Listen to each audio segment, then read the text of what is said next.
In this video, I'm going to show you how to set an expiration date for a folder or a file. The reason this might be helpful is if you have something that you want a group of people, your staff, or a few teachers to send something to you, and you don't want to have to go back and figure out who sent, who didn't send, you can set a date where people can no longer put things in. That way, you can go through your list, say, okay, Bobby Smith didn't turn this in, I'll send them an email, instead of trying to figure out exactly who's turned in, when they turned in. It just saves a little bit of confusion. So the first thing you would do is go to My Drive. And you're here, and I shared something with the lead teachers at Bloomington High School that I'm going to add to over the summer. And this is called Helpful Links to Google Drive.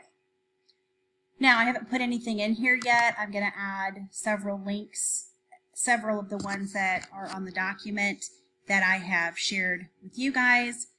I shared this folder with them. I simply went and shared it, and that's a very easy thing to do. That's something that we have talked about. I would just click share.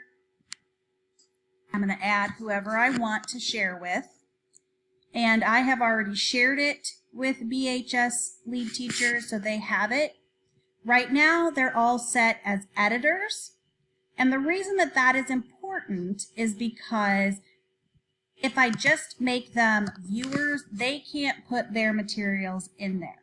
They can't add things to it. So I do want to make them an editor. However, I do want to say, okay, this is the last day. I'm going to just change their settings to viewer.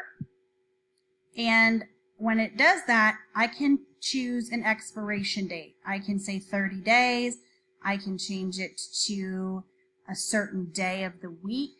And the reason that this is important is because, again, if you set it as viewer to begin with, people will not be able to add things. So you're going to have to let them be an editor, and then you're going to go in, and the day that you have told them they no longer have access, you're going to change that to viewer and give them temporary access. So now all they can do is see it, and again, you can change that date. If you have multiple people, so say you've shared it with 5 people and you want to create an expiration date, you will have to go in and change each individual person. So when you share something out for your whole staff, use those groups that are in our Google pre-population. That way you only have to change it once.